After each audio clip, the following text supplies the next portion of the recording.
Attention diversion.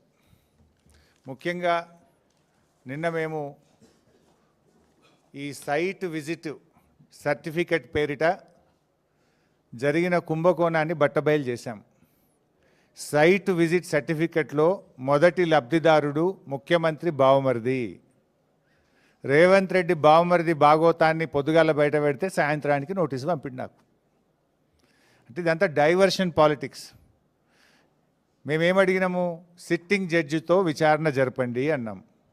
Revanth Reddy నీకు ధైర్యం ఉంటే, నిజాయితీపరుడు అయితే, నువ్వు తప్పు చేయకపోతే తక్షణమే సుప్రీంకోర్టు హైకోర్టు సిట్టింగ్ జడ్జితో విచారణకు ఆదేశించు.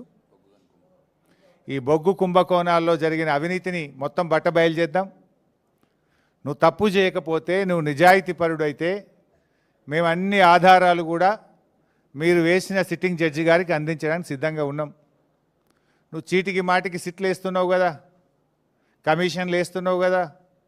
ఇవాళ మేము అన్ని ఆధారాలతో సూటిగా ఆరోపణ చేస్తున్నాం.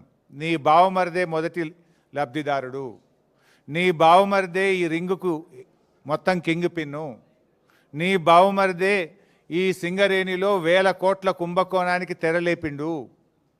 నువ్వు అంత నిజాయితీపరుడు అయితే, తప్పు చేయకపోతే కమాన్ సిట్టింగ్ జడ్జితో విచారణకు ఆదేశించు, మేము రుజువు చేస్తాం. ధైర్యం ఉంటే ఆదేశించు. అంటే మీ భాగోతాలు బయటపడ్డాయి. ఇవాళ ముఖ్యమంత్రి గారు, భట్టి గారు, కోమటిరెడ్డి గారి మధ్య వాటాల పంపకం మొత్తం రోడ్డు మీదకి వచ్చింది, ప్రజల్లో పడ్డది. టెండర్ల మీ పోరాటం, టెండర్లు నాకంటే నాకని మీరు కొట్లాడుకునేదంతా ప్రజలకు అర్థమైంది. దాని నుంచి డైవర్ట్ చేయడానికే ఈ సిట్టు, ఈ లట్టు పొట్టు ఏదో చిల్లర నోటీసుల కథ పెట్టినావు నువ్వు. సరే, మాకు చట్టం మీద గౌరవం ఉంది, తప్పకుండా గౌరవిస్తాం, ఎన్నిసార్లు పిలిచినా హాజరవుతాం. మాకు ఉద్యమాల్లో నుంచి వచ్చిన కార్యకర్తలం మేము. కేసీఆర్ గారి నాయకత్వంలో రాటుదేలిన బీఆర్ఎస్ బిడ్డలం, తెలంగాణ ఉద్యమ కన్న బిడ్డలం. ఉద్యమాలు పోరాటాలు మాకు కొత్త కాదు, అక్రమ కేసులు అంతకంటే కొత్త కాదు, అరెస్టులు అనేటివి మాకు కొత్త కాదు.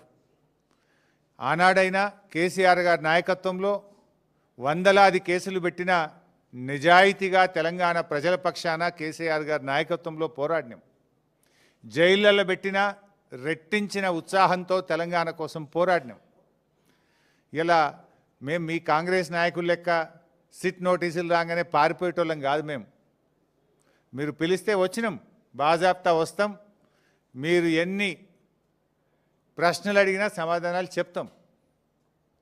ఈ అక్రమ కేసులు, ఎందుకంటే ఇవన్నీ ఇట్లాంటి అక్రమ కేసులు ఆనాడు సమైక్య రాష్ట్రంలో సమైక్యవాదులు మా మీద అనేక అక్రమ కేసులు పెట్టినారు.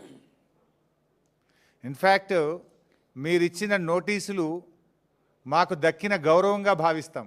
ఎందుకు ఈ మాట అంటున్నా అంటే, పొద్దుగాల నీ బామ్మర్ది భాగవతం బయట పెడితే సాయంత్రం నోటీస్ ఇచ్చినావు. ఇది రాష్ట్ర ప్రజలందరికీ అర్థమైపోయింది కదా.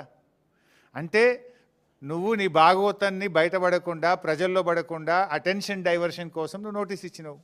ఈ మాత్రం రాష్ట్ర ప్రజలకు అర్థం కాదా? రాష్ట్ర ప్రజలు అన్ని విషయాలు గమనిస్తూ ఉన్నారు. ఇన్ఫ్యాక్ట్ నువ్వు ఒక ప్రైవేట్ కంప్లైంట్లో కోట్ల రూపాయల డబ్బు ఖర్చు పెట్టి, సుప్రీంకోర్టు న్యాయవాదులను పెట్టి నన్ను అక్రమ కేసులో ఇరికించాలని ప్రయత్నం చేసినావు. హైకోర్టు కొట్టేసింది. నువ్వు సుప్రీంకోర్టుకు కూడా పోయినావు, సుప్రీంకోర్టు కూడా కొట్టేసింది. న్యాయం గెలిచింది, ధర్మం నిలిచింది. అయినా నువ్వు మళ్ళా ఇంకో కేసులు ఇరికిద్దాము అని మళ్ళొక సిట్టు పెట్టినావు.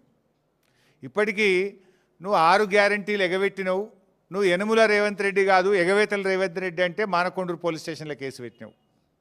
రైతు రుణమాఫీ చెయ్యలేదు, దేవుని మీద ప్రమాణం చేసి రైతుల్ని దేవుణ్ణి మోసం చేసినావు రేవంత్ రెడ్డి అంటే యాదగిరిగుట్టల కేసు పెట్టినావు. వరద బాధితుల్ని పరామర్శించడానికి పోతే ఖమ్మంలో రాళ్ల దాడి చేపించి ఖమ్మంలో కేసు పెట్టినావు. ఎవరో ట్వీట్ చేసిందని చెప్పి నా మీద హైదరాబాద్లో పోలీస్ స్టేషన్లో కేసు పెట్టించినావు. ఘోష్ కమిషన్ వేసి, కమిషన్ పేరిట డైవర్షన్ రాజకీయాలు చేస్తే అసెంబ్లీ సాక్షిగా ఆ కమిషన్లో ఉన్న విషయాలను కుండబద్దలు కొట్టినట్టు 6 డజన్ మంది మంత్రులు మీరు మాట్లాడినా, ఎంత డైవర్షన్ చేసినా ఆ కమిషన్ అంతా డొల్లా అని ఆధారాలతో సహా అసెంబ్లీ సాక్షిగా వివరించాం. నిన్న నీ బామ్మర్ది బొగ్గు కుంభకోణం బయట పెట్టంగానే సాయంత్రం మళ్ళొక సిట్ నోటీస్ పంపినావు.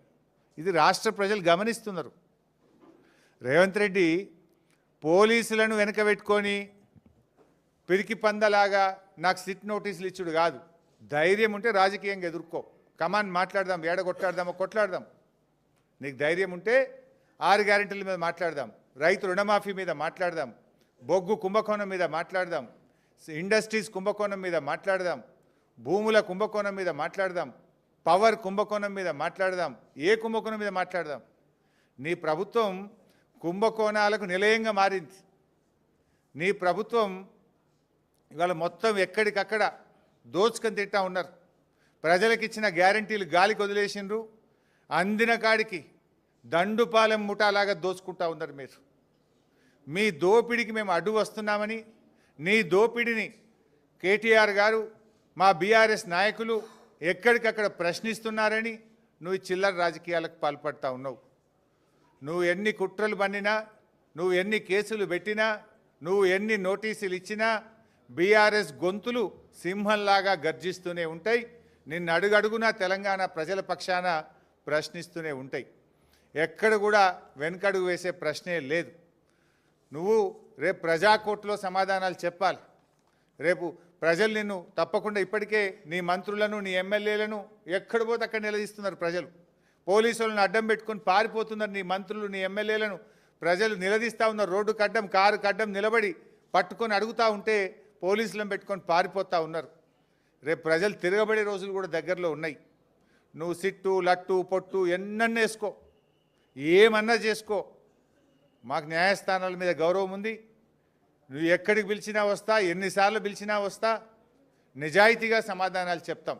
మేము భయపడం. చట్టం మీద మాకు గౌరవం ఉంది. నీ చిల్లర రాజకీయాల మీదనే మాకు అసహ్యం ఉంది. వెగటు పుడతా ఉంది ప్రజలకు. నీ భాష, నీ మాటలు వింటా ఉంటే రోత పుడతా ఉంది ఇలా రాష్ట్ర ప్రజలకు. రేవంత్ రెడ్డి గారు చూసుకో, అసలే ఇచ్చిపెట్టాం, నేను ఇంకా గట్టి కొట్లాడతాం. నీ 6 గ్యారెంటీల అమలు మీద, నీ కుంభకోణాల మీద మేము మా పోరాటాలు జరుపుతూనే ఉంటాం. మాది ఉద్యమ పార్టీ, రాష్ట్రం సాధించిన పార్టీ బీఆర్ఎస్ పార్టీ. మేము కేసీఆర్ సృష్టించిన సైనికులం, కార్యకర్తలం. మాకు త్యాగాలు తెలుసు, మాకు పోరాటాలు తెలుసు.